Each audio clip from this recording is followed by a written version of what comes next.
One morning, Pat wakes up as usual and makes his way downstairs, picking up the mail on his way to the kitchen. Sitting at the table, he spreads the stack of bills out in front of him and thinks to himself, what a way to start the day. With a sinking heart, Pat opens a letter from the council demanding payment. Pat stops to think about the word demand. Can I demand a payment from someone else? Can I demand anything from anyone at all, for that matter? I didn't sign a contract or agree to this. This doesn't sit right. How is it that the council can demand money from Pat, and whatever amount of money they decide to demand too? Pat can't demand payment from anyone else. That's extortion. So how can anyone else make demands upon him, no matter what they might call themselves? So Pat calls his local council to ask what the demand means. He is told by a public servant, you have to pay it. You don't get a choice. Everyone has to, whether you like it or not. Pat asks, what will happen if I dispute it? I mean, after all, I never agreed to it. Am I obligated to pay it? Well, you'll get a court summons. What if I still dispute it? Well, then we send enforcement agents round. You may have your property taken or even go to jail. This is clearly wrong. Pat has to pay this demand against his free will. If I don't pay this demand, I get threatened. This is not right. This is bullying.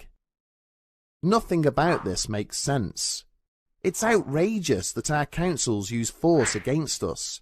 It's not rational.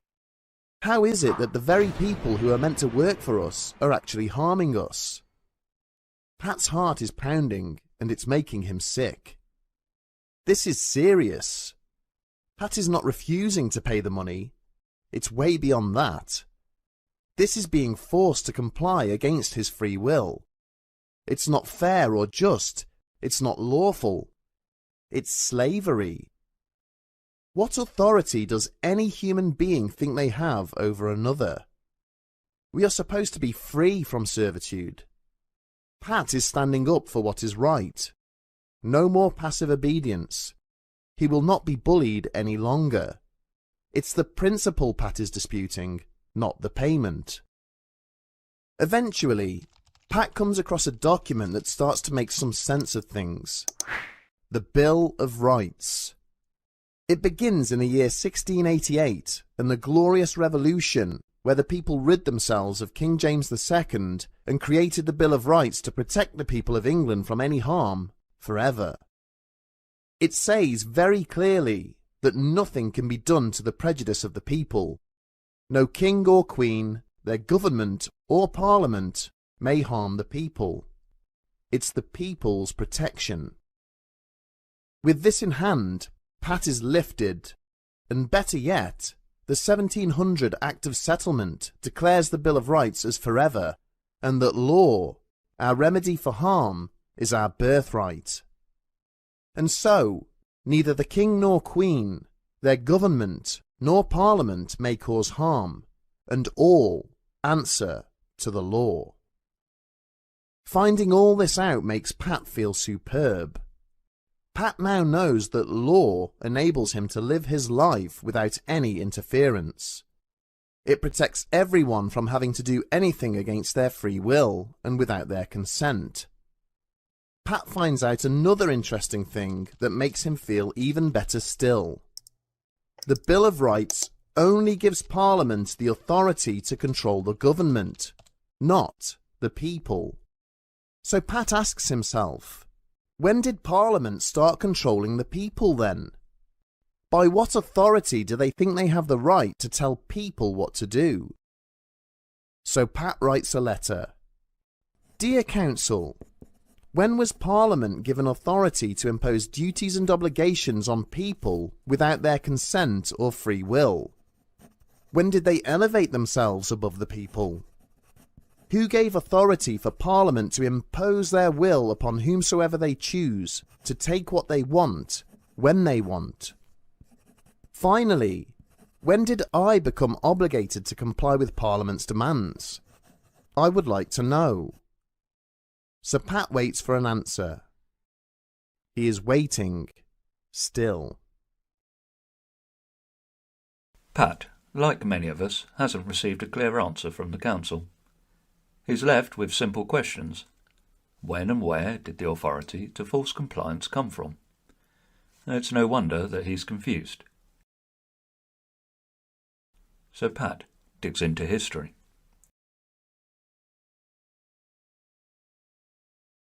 Before 1688, monarchs ruled by divine right, imposing their will on the people. King James II was a prime example, trampling upon our ancient rights. The people rose up and removed the king. And they created Parliament and a constitution to protect those rights. Now we did this by creating the two Houses of Parliament, a contract to govern and the King's Promise, which is known as Parliament Assembled, to which the 1700 Act of Settlement confirmed as being forever, and that law is the people's birthright. This contract, the Bill of Rights, confirms the people are supreme, and it is this which protects the people from harm to this very day. Parliament assembled can do nothing to harm the people. So, Pat just wants confirmation. Who really is the boss here? I mean, does this look right to you? Is the agent the boss? Surely the agent is not the boss. Or does this look right to you? Is the principal the boss? I mean, surely the principal must be the boss. Yay!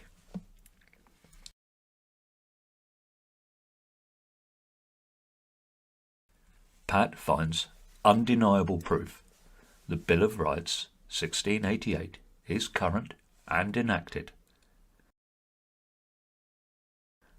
And if anyone here doubts what Pat has found to be true, here is the proof from legislation, National Archives, the Cabinet Office,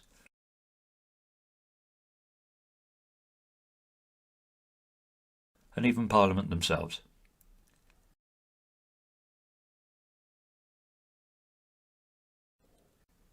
Now, these are the things that Parliament would have you believe. That Parliament is boss over the people. No, Parliament is only the boss over the government. That Parliament is above the judiciary. No, Parliament is subject to our common law. And their most terrible idea, that they, Parliament, create law. Article 13 of the Bill of Rights. Parliament can only amend, strengthen and preserve, not create the law. Now that Pat is beginning to understand the Constitution, he now knows that Parliament is acting way beyond its authority. And so it is time for us all to understand the Constitution and how it works. It is our duty to know it. Well, we all have free will, right? I mean, it's self-evident that no one can force you to do anything. Well, until of course Parliament demands money, imposes its will upon the people to comply, forces the people to pay them. Surely this is enslavement. Clearly, one of these is lawful, and the other unlawful. So, how's it supposed to work? The people have free will, and they are the supreme source of authority. meaning nothing can harm the people. But then how it's actually working? Parliament imposes their will through the government and council, asserting its arbitrary authority by demanding money using, well, threats of violence, actual violence, theft of property, and even false imprisonment. And of course, if either you or I were to do any of the following, it would clearly be a criminal offence. But then, magically not criminal. So, the Constitution has made Pat see Parliament in a whole different light. Instead, we now have the divine right of Parliament who are imposing their will upon the people. And once again, we, the people, are saying enough is enough. Now, it's not just Pat who has figured this out. A growing number of people also want the same answers.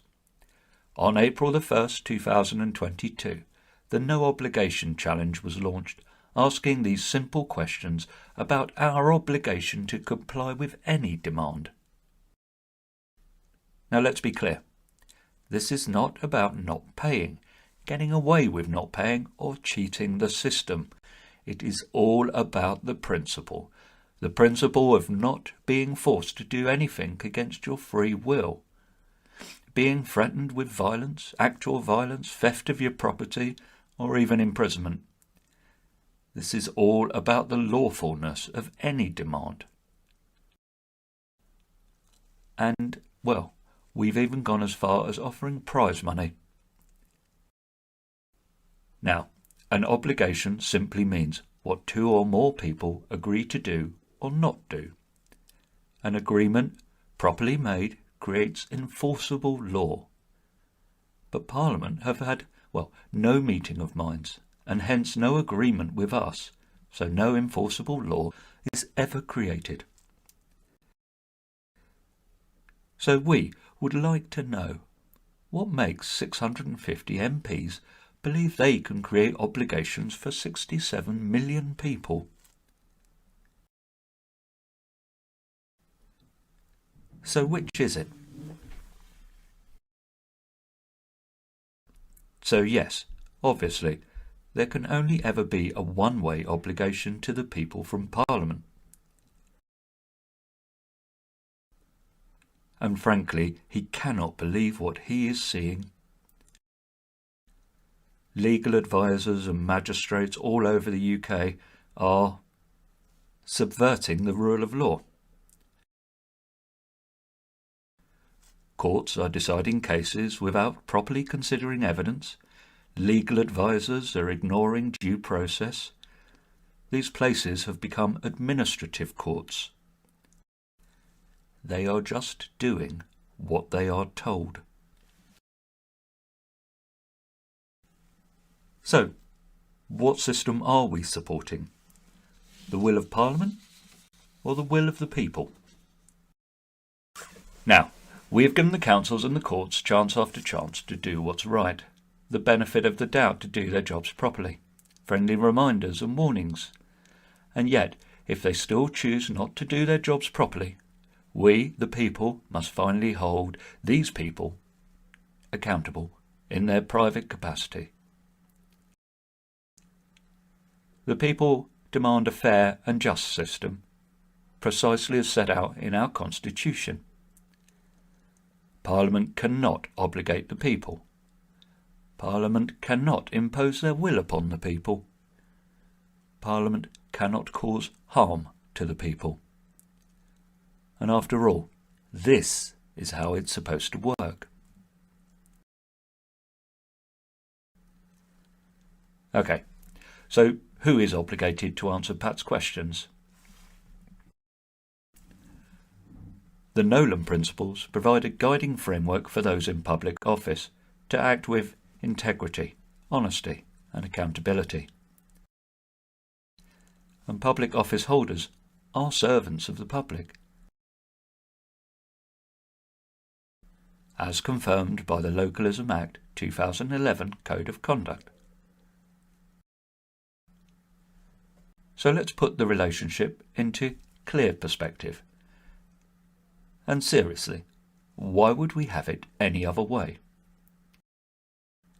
The people are the master. And if you still harbour any doubt, here it is, straight from the horse's mouth. Sovereignty comes from the people to Parliament. It does not come to Parliament out of a void. If Parliament tries to challenge the people, this stretches the elastic of our Constitution near to breaking point. We should recognise that the people are our masters and show us to be their lieges and servants, not to place ourselves in the position of their overlords.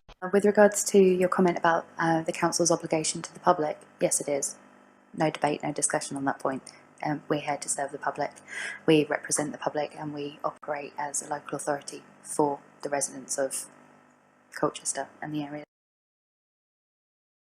Now, Pat thinks it's time to sit down with our agents and have adult conversations so we can resolve this issue once and for all. We all have a moral imperative to stand up for what is right, to call out injustice, speak truth to power. We demand a moral response rather than an expedient, easy or selfish response to the questions we're asking, and which you are obligated, as our public servants, to answer. Simply put, prove Pat's obligation to comply with any demand. Now, if Parliament has the authority to obligate Pat, are you going to produce the evidence, yes or no? And if it's a yes, present it now. Or if it's no, then, well, we need to sit down and start having some very serious conversations.